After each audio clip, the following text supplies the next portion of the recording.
മനുഷ്യർ ചെയ്യുന്ന തെറ്റിന് മനുഷ്യർ തന്നെ ശിക്ഷ വിധിക്കുന്നതാണ് പതിവ്.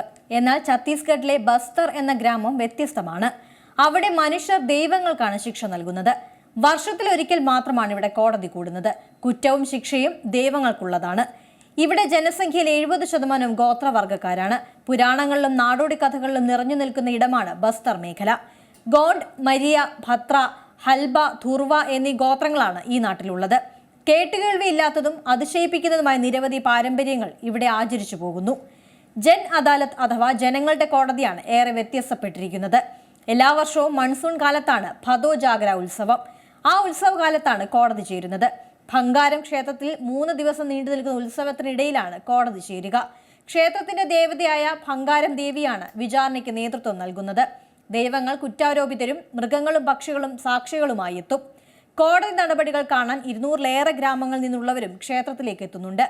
ഇനി പരാതിക്കാരാരെന്ന് സംശയിക്കേണ്ട, അത് മനുഷ്യർ തന്നെ. എത്ര പ്രാർത്ഥിച്ചിട്ടും നടക്കാത്ത കാര്യങ്ങൾ തന്നെയാണ് അവരുടെ പരാതികളും. അതിൽ വിളവെടുപ്പ് പരാജയം മുതൽ അസുഖങ്ങൾ വരെ ഉണ്ടാവും. ഇനി ശിക്ഷാ നടപടികൾ എന്തൊക്കെയെന്ന് പറയാം. കുറ്റാരോപിതരെ നാടുകടത്തുന്ന രീതി തന്നെയാണ് ഇവിടെയും. അതായത് പ്രാർത്ഥിച്ചു ഫലം നൽകാത്ത ദൈവങ്ങൾ പിന്നെ ആ നാട്ടിലുണ്ടാവില്ല. ദൈവങ്ങളായി ആരാധിച്ചു പോരുന്ന വിഗ്രഹത്തെ തന്നെയാണ് നാടുകടത്തുന്നത്. തടി കൊണ്ട് നിർമ്മിച്ചതാണ് ഇവിടുത്തെ വിഗ്രഹങ്ങൾ. അങ്ങനെ ദൈവങ്ങളെ ആ നാട്ടിൽ നിന്ന് മാറ്റുകയോ മരങ്ങൾക്കിടയിൽ ഒളിപ്പിക്കുകയോ ചെയ്യും. അതൊരു പ്രതീകാത്മക തടവറയായാണ് കണക്കാക്കുന്നത്. വിഗ്രഹങ്ങളിലെ സ്വർണ്ണാഭരണങ്ങൾ നീക്കാതെ തന്നെയാണ് മരങ്ങൾക്കിടയിൽ ഒളിപ്പിക്കുന്നത്. അപ്പോൾ കള്ളന്മാർക്ക് ജോലി എളുപ്പമാണെന്ന് കരുതേണ്ട.